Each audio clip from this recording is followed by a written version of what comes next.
Yellow fog lights. Although they're not looking particularly yellow tonight. But back in the 1990s, the side lights with fog lights combo was the look of champions. And it was guaranteed to give your car an extra 5 horsepower. These things mattered. Of course, this is the very car that Claudia Schiffer stripped off for, wandering down the stairs, chucking her clothes off as she went along, before announcing that why wear anything else, because this thing looked the dogs, apparently. Although everyone disagreed, because although Citroen tried to make out that it was a coupe, in reality it was little more than a 3-door hatch. But I have to say, it is one of the sexiest cars of the era. And I don't mind saying that on YouTube. It's only going to get 2 or 3 views anyway, so we're amongst friends here. But I think this is a very good looking car, and actually very underrated too. Welcome to, what is this, number 4 of the relaunched PetrolBlog videos. If you're waiting for a Laguna update, this isn't it, as you can see.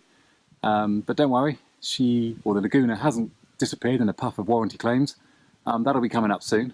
But I thought it was time to show you something a bit more, well, something that's running for a start, or something that's roadworthy, in the shape of my beloved Zara VTS. It took me far too long to get hold of this car. I think I had an eBay reminder going for 3 years, possibly 3 years, looking for a phase 1 or pre-facelift Zara VTS in what I describe as Claudia Schiffer yellow, and they just don't come up, or they didn't come up, and I'd all but given up actually. And then this little gem popped up one Friday evening, and that light's terrible over here, isn't it? And I had to have it. It's not perfect, which I'll come on to in a minute, but I wouldn't be without it. I absolutely adore this thing. As you know, it shares much with the much more fanciable, is that a word, fanciable? Fanciable? Much more desirable, how about that, 306 GTI 6. Main difference is obviously being this is a Citroen. It's not as good looking in some people's eyes. It's got a 5-speed box, not a 6-speed box, and there are some subtle tweaks underneath, but fundamentally it's the same car. And while 306 GTI prices are on the rise, you can still pick these up, assuming you can find them for an absolute song. Of course, many of these cars were sacrificed in the name of 205 GTI engine transplants, and I was determined that this one wasn't going to be one of them, because it's got 40,000 miles on the clock, and you know, that kind of mileage is fantastic for if you're going to do an engine transplant. But that wasn't going to happen to this one. What can I tell you about it? Well, it's in one of the most Marmite colours that you can buy. Some people call it baby poo yellow, some people call it baby sick yellow, some people call it hideous. I call it Claudia Schiffer yellow, and I'm sticking to that because I think it suits the car. I think it suits the coupe down to the ground, because I think it was only available in the coupe, so it gives it that standout quality that you don't get on other Zaras. I haven't done anything to it since I bought it, other than fitted a new exhaust, because that was on the way out. I have fitted yellow fog light bulbs, although it's really hard to tell at the moment, because I think the actual lenses are quite tired. But yeah, I absolutely love this car. I've also put some really rubbish aero wipers on, although they stick out like a sore thumb. So if anyone knows of a single, not single wiper, but a sort of later conversion that I could do to tidy them up a bit, fire ahead. Fire ahead? Go ahead. Oh, it was also got, courtesy of Falcon Tyres, some ZE 310s, which are brand new on last month. So for the first time since I've bought it, she's got a set of matching tyres. The old ones, although they were still roadworthy or legal, they weren't matching and they were getting very old. So it was high time she had some new tyres. And these are supposed to be sporty and comfortable, which feels very French and sounds very French to me. I'm sure Claudia wouldn't have got out of bed for anything less, from what I hear. What's she like inside? Well, Quentin Wilson described it as ditchwater dull, and do you know what? He had a point. It is dreadfully dull in here. Let me just turn that light off a minute. Oh, you get another beep. This is great about these cars. Turn the lights off, you get another beep, so you left the keys in ignition, so I'll just remove that. They made no effort at all to smarten up the interior. I mean, I have to say these seats are very good.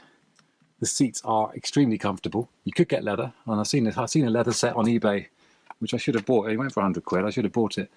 You know, because these side bolsters will go eventually because you slide in and out there. But they are really good seats. The gear change is excellent, but it really is ditch water dull. Quentin had a very good point when he described it for Top Gear. I think he pretty much detested this car. And yeah, and in relation to other Citroens before it is pretty dull. But that's until you drive it, in which case it becomes fantastic. I mean, quite what Claudia made of the interior is anyone's guess. It's a bit strange. I do find this interior quite strange. I've got a temperature gauge, which is par for the course these days, but they've also got a date. You know, I guess if you are driving a hot hatch, you do want to know what day of the week it is. It's strange. It's also got, and I think this is a strange one, it's got rain-sensitive wipers. Again, I guess they were trying to justify the price, because this thing was £17,500 when it was new. £17,500. I think that was more expensive than the Golf GTI. Oh, it's still telling me. Shut the beeps up! There should be a campaign to stop beeps. Decided. So I think that's equivalent today of £30,000. I think. Correct me if I'm wrong. But I think this was a £30,000 car in today's money. You just wouldn't spend that. Yeah, more expensive than the Golf GTI. Arguably not quite as good as the 306 GTI. And of course, the arch nemesis, it changed everything when it came out, was the Ford Puma. And that came out pretty much the same time as this. And if you wanted a small coupe that handled like a dream, you bought a Puma. I know I did. The only car I ever bought new was a 2001 Ford Puma, and it was absolutely sublime. And this isn't in the same league as that. Certainly when it comes to sort of all-round, sort of low, what can I say? I think the Puma's a better everyday car. I think the Puma's more fun, but this has got the advantage of the engine. This is such a sweet engine. It's only 167 brake horsepower, but when you get up to 5.5 to 7,000 revs, it absolutely comes on song. It is an absolute delight. I mean, I absolutely love this car. There is a bit of lift-off oversteer, which can happen at any speed, on any roundabout, as I speak from experience. But it's absolutely brilliant when you're really on it, like our friend Rob Bonnet. What else can I say? It's got a CD oil changer in the boot, which doesn't work. It's got air conditioning, which is about as effective as chucking a ice cube down your back. It's got a cassette player. It's got steering wheel controls, which light up when the lights are on, which I think is a nice touch. Like I say, automatic wipers. They've got a. Oops, looks like Claudia's been in here. Better just hide that. Sorry. The new Citroën Xsara Coupe.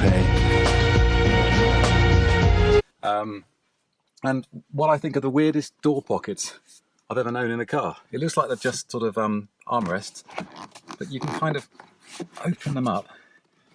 I mean, what do you want to put in there? You can't get baguettes in there. You're not going to get your pint of milk in there.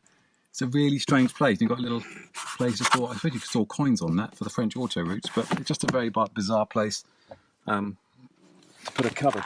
The cover? Storage bit. The boot. The boot is massive. I can't remember, it's about 450 litres, I think. It's a big boot. So it's quite practical.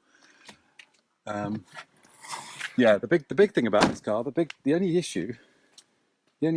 known issue on this car is the roof.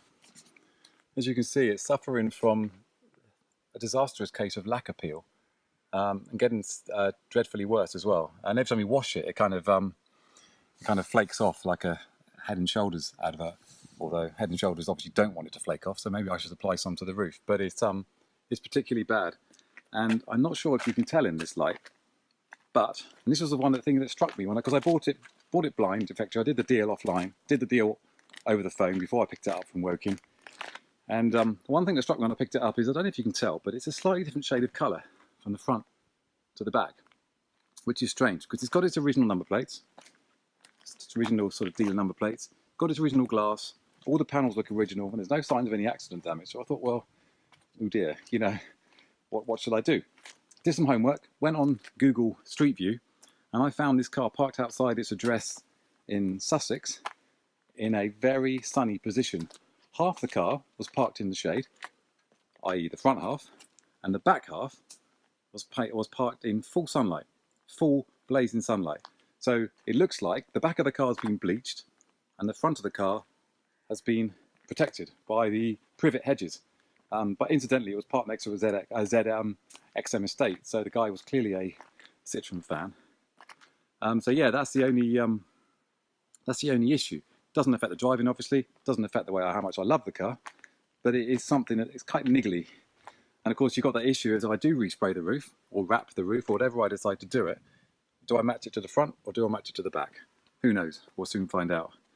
But at the moment, I'll just live with it. Although at some point, it's going to need to be done because it is getting to the bare metal. So any answers on the postcard, let me know. What else can we tell you? Well, I can open the bonnet because I know some people like to see under the bonnet. Another interesting touch: proper gas struts on the bonnet, which I didn't expect on a Citroen. Again, justifying the cost. It is pretty dirty under here, so that's quite embarrassing. So I'm going to shut this down quite quickly. But I do need to clean that at some point. The other thing is, and it's a really annoying thing you don't think about when you're buying a car, and it's really niggly. But there's a little hole. There's a little hole in there, obviously, to let to drain the water out when you're washing it or when it's raining. And no matter how many times you clean it, it gets gunked up. I've never known anything quite like it. But yeah, it's like one of those. It's one of those things when you're washing the car. There's always a little drip that comes down from the wing mirror, isn't there? Or a spider. Depends on which way round it is. But yeah, I just wanted to give an introduction to this car, really, rather than flood your broadband with the Laguna. This is getting increasingly rare, and I would struggle to sell it ever, because it does everything I wanted to do. It reminds me a little bit of the Puma. It reminds me a lot of the Swift Sport, the original Swift Sport, in the fact that all the fun's at the top end. But yeah, it's again, I'm waffling, which always says to me I'm running out of time.